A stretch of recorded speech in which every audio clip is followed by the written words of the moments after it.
Well, the Toronto sports fans have had a tough couple of days. Really, really tough. Whether you're a Leaf fan or a Jays fan, there's only two things that have happened to both those teams: losses. Mind you, though, it is, in the case of the Maple Leafs, just the beginning of the season. And for the Jays, a win tomorrow night would make things very different. But we're going to talk about them in a minute. So I want you guys to consider that a teaser. Instead, we're going to start with the Toronto Raptors, the other team. Talk to me, Aaron. So the Raptors have been going through their preseason. It's been a little bit up and it's been a little bit down. But the good news is Olivier Sarr scored the game-winning layup as time expired, a literal buzzer beater, to lift the Toronto Raptors to a 113-112 win over the Washington Wizards on Sunday. Emmanuel quickly led the way with 18 points. RJ Barrett added 15, and Scotty Barnes had 10 points and 12 rebounds for the Raptors, who won their third game in a row. CJ McCollum paced Washington with 19 points. With the Raptors ahead of 111-104 and 2:44 remaining in the fourth quarter, the Wizards went on an 8-0 run, capped by a pair of free throws from Will Riley. There's another Canadian in the league for you, to take the lead with 0.8 seconds left. The good news is Jared Roden found Olivier Sarr with an inbound pass for the alley-oop layup to win the game. Toronto's next game is actually going to be tomorrow night against the Celtics in Boston, where Boucher is waiting for him. Played the last game for them. Another Canadian player.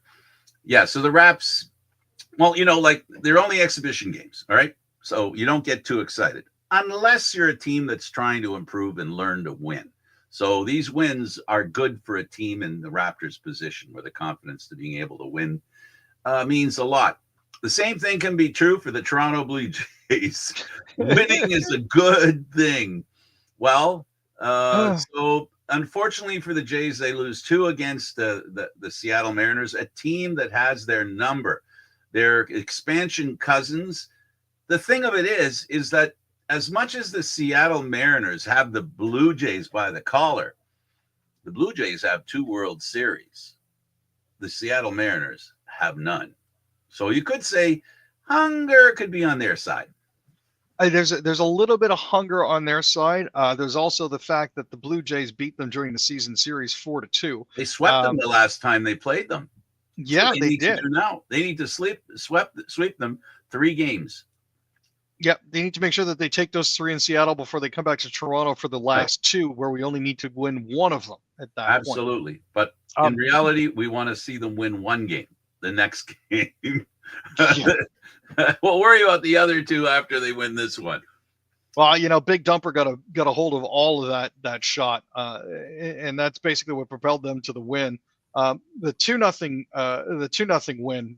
Sorry, the game that put Seattle up 2-0 was a little more embarrassing. As a 10-3 win, which was just a bit of a butt kicking. They actually plated 3 runs before recording an out. There was no magic from George Springer on the first pitch like there was in the previous game. They just seemed to be behind it all night. And when you're chasing, especially a team like the Mariners with the bullpen that they do and the relievers that they do, it's a very, very difficult game. Aaron, can't disagree for a second. And the other thing is that the Mariners came into town the night before, flying in, tired arms, having just won a 15-inning game. And it's as if there's 2 things I don't like. The fact that the Jays lost under those circumstances and that the Jays were made the favorite. That's something that I didn't want to see, because I didn't think they were the favorite. I thought Seattle was just as good a team as the Jays. And in fact, the Mariners were a better team at the end of the season than the Jays were. The Jays kind of struggled. Seattle went on a good run where they didn't need to win the last 3 games to clinch their division. All right, let's talk about the Blue Jays and Mariners coming up in Game 3, Aaron. Let's finish the story. Let's wrap her up. This is going to be a really interesting situation for them. I'm not sure if they've actually announced who's going to be pitching tomorrow or not. But it's one of those situations where this is definitely a must-win. They've already blown home field advantage at this point. The next 3 games are going to be on the road. I'm hoping that there will be a decent contingent of Vancouverites who actually trip down for the game, although I know that's one of the things that's a bit of a concern as well, because of issues with the border and elbows up and all of that fun stuff. But I'm hoping that the bullpen will finally come through for them. You know what? Honestly, if worse comes to worse, Schneider could probably pull another bullpen game and probably pull it off. Well, I'll tell you that the bullpen needs to be effective. More importantly, the starters have to be effective, and the Jays have to hit the ball. That's all this is about. It's all about the Jays hitting the ball. They're just not doing that. Runs that they got against the Yankees, they could use a couple of the spare ones they had from those games. But we'll see if they can do that. The other thing is there's been a little bit of shade thrown on the catcher. I like the catcher, the Jays catcher. But there's talk about how he didn't play the sides of the plate well enough, how he didn't call balls that were out or inside. He didn't take away the outside of the plate. And, it sounds good to me. It sounds like good expertise there. But at the end of the day, for me, it comes down to the Jays hitting, taking the pressure off the pitchers. And I really didn't like the fact that the kid pitched yesterday. As I told you the other day, after losing the first game, I don't like the position the kid was in. He was with his back against the wall. I might have not even put him in there just because I want to save his arm and save his well-being for sure. All right, let's talk about the Canadian Football League. The Toronto Argonauts went to Saskatchewan, and that's what all they did. Yeah, their equipment showed up. I'm not necessarily sure that they did. The Rough Riders clinched the West by beating the Argonauts 27-19 on Saturday. Trevor Harris threw for a pair of touchdown passes, going 23 for 29 for 340. Samuel Emilius caught 6 passes for 142 yards, while Joe Robustelli and Tommy Neal came down with the touchdowns for the Riders in the first and third quarters as they got the win in the first matchup of the Thanksgiving weekend. Now, the Argonauts were already eliminated from playoff contention heading into Week 19. They did stay within touching distance of the Riders, but just couldn't quite get it done, which seems to be the song of the season for these guys. It's a little bit of close but no cigar, and it's been frustrating to watch. It's been frustrating for the fans for sure. I can only imagine how the players watching from the sidelines who haven't been able to get into games have felt as well. The Alouettes beat the Red Blacks. No surprise there. No, this wasn't a surprise. It was a 30-10 win. They were the last game. Marc-Antoine Decoy blocked a punt for a scoop and score on Ottawa's first possession. That set the tone early for the game. Montreal would bring a 21-9 lead into halftime, and from there they just basically put it into cruise control. Their defense managed to do their entire job for them in the second half, holding Ottawa to just a single point after the break. Davis Alexander has now moved to double-digit wins as Montreal starter with a victory on Thanksgiving after clinching the CFL record on the Als Weekend 17 result over Calgary. Montreal's now claimed 4 straight wins and have recorded 10 straight over the Red Blacks dating back to 2022. It's a record of futility that's almost as bad as the Habs versus the Leafs in opening night matchups. And Montreal guaranteed themselves a playoff spot. Yes, they did. And finally, the Elks. Well, not finally. We got 2 more. The Elks beat the Bombers, which is very important. The Elks now are right behind the Bombers. Looking here at the standings going, oh my goodness, things look good for the Elks. They got a shot. They've won 7 and lost 9. Winnipeg after that lost 8 and won 8. So I think things are looking possible for Edmonton. A long road to that, boy. They started this season, every hope that they do well, but they didn't start very well at all. But since Fajardo's been put under center, the team has improved, and there's doubt that they'll lose now. And that's the biggest thing I can say about Edmonton. Well, when you find yourself getting into a bit of a hot streak, it's always nice. They did manage to win 25-20. They've now tallied 4 wins in a row at home with Saturday's result and broke the streak after losing 13 in a row to the Blue Bombers. Fajardo's now 6-5 on the season. He threw for 142 yards, completing 13 of 24 attempts. Colaros tallied 202 yards, a touchdown, and 2 INTs in the loss. Brady Oliveira rushed for 117, and Ontario Wilson led all Bombers receiving with 65 yards and a touchdown. This definitely tightens things up on the bottom side of the West Division. It's now really down to those two teams who determine who's going to be the crossover. Because at this point, Toronto and Ottawa are so far out of it. It's really, with 2 games left in the season, a toss-up between those two. The Calgary Stampeders ran the ball down the Ticats' throats to win that game. They broke their losing streak. Yeah, Bo Levi was on the losing end with 2 touchdowns and 2 INTs. He finished 25 for 39 with 306 yards. That means he's passed 5,000 on the year and has climbed past Matt Dunnigan to 8th place on the CFL's all-time passing leader list.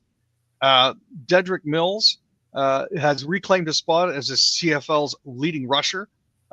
They piled up 211 rushing yards, their most in any game so far this season, and 3 touchdowns on the ground to end a 4-game losing streak. So 37-20, that's a very, very convincing win. NHL Habs Hudson signing. This was a biggie. This is a deal that's going to keep Lane Hudson with them until 2034 on an 8-year deal with an AAV of $8.85 million per season.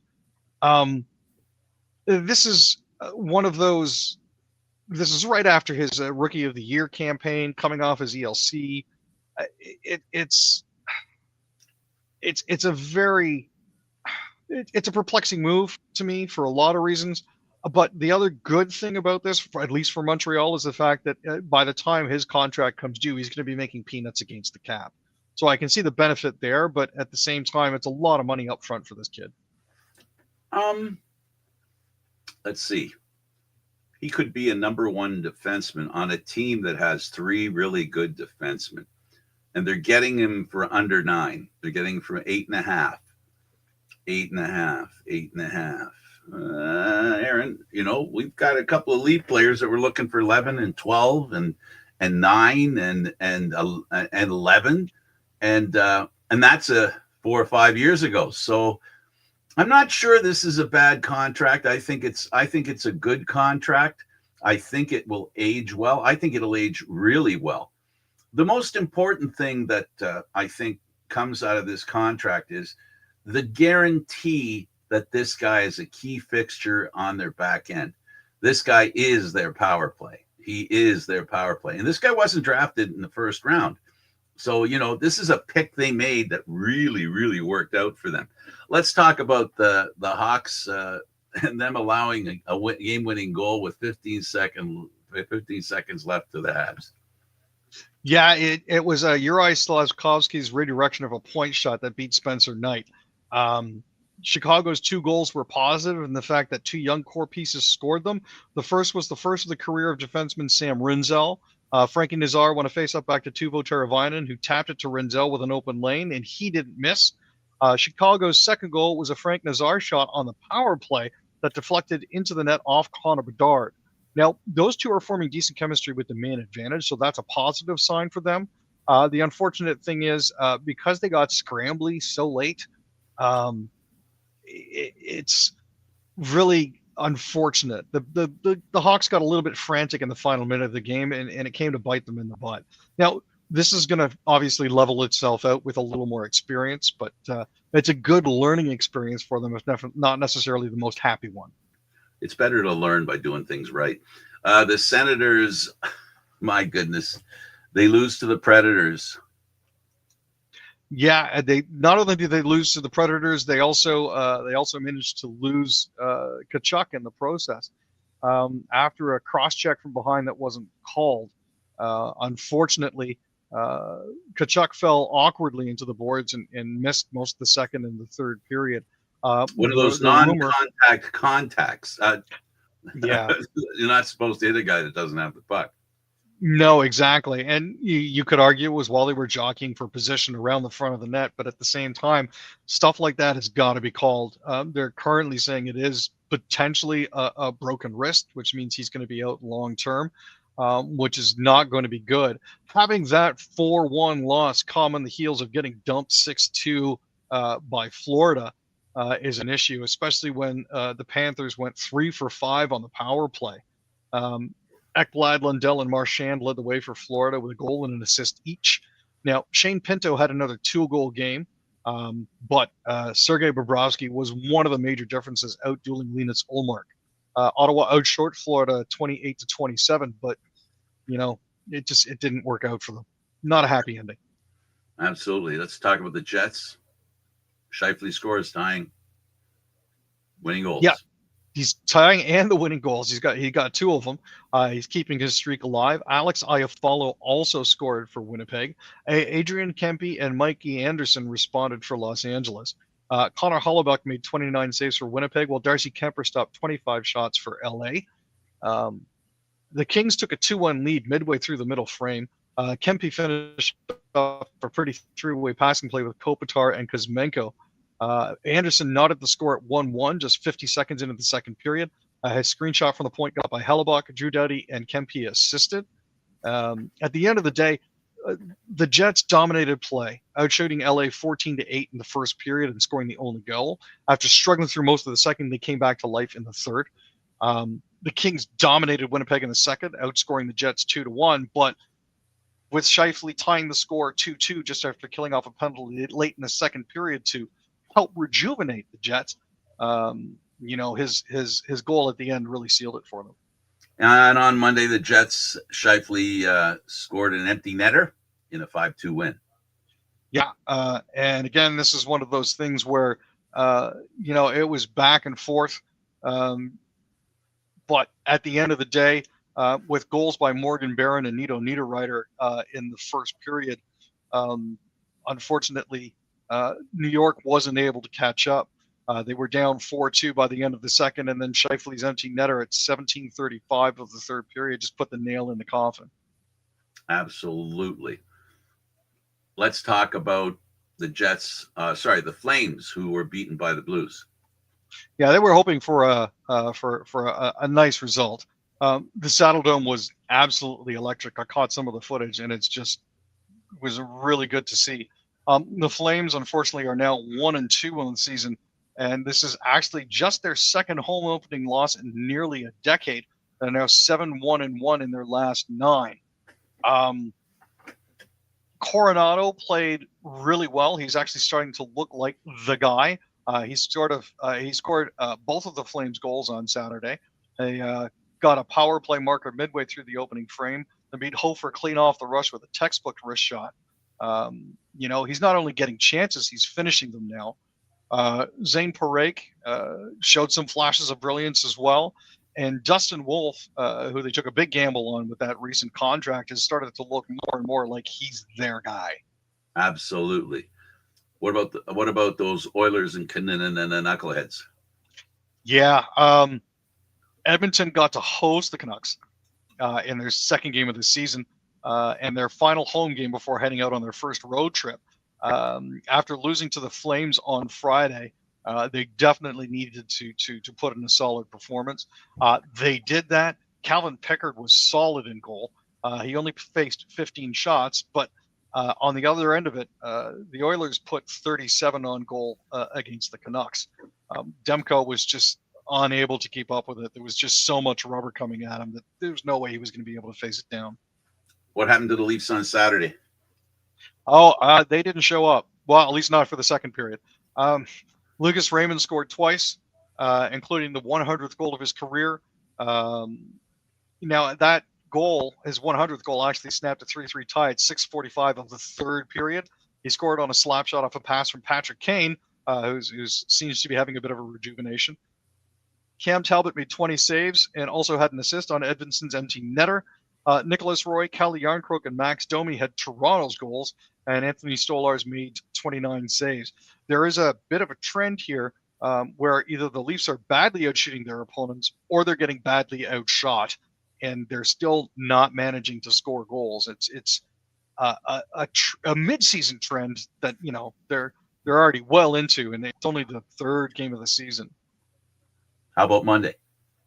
Monday wasn't much better. I'll be honest with you. Dylan Larkin scored at 18:55. There's a minute and 5 left in the first period when Larkin, left alone in front, managed to get a power play. How about the Leafs lineup shakeup. Is there one coming? Oh, I lost your audio.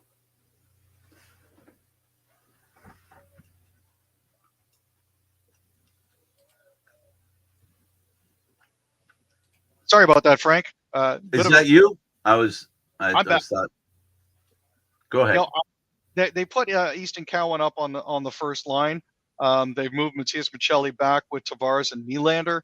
McMahon, Domi, and Robertson are now your third line, and Dakota Joshua, Nicholas Roy, and Kelly Yarncrook are your fourth line.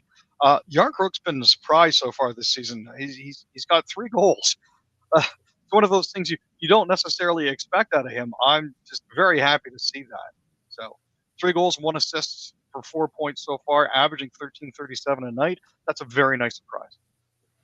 Well, Nylander's back, at least the one I don't like. Yeah, he's not been doing what he needs to do, and Berube kind of called him out for it. So, he called him out in a very nice way. He's telling him he's got to push the play. He's got to be in front of the play. He's got to go to the net. He's got to get shots. He didn't mention that he's a poor back checker. And he looked terrible out there. This is the beginning of the season.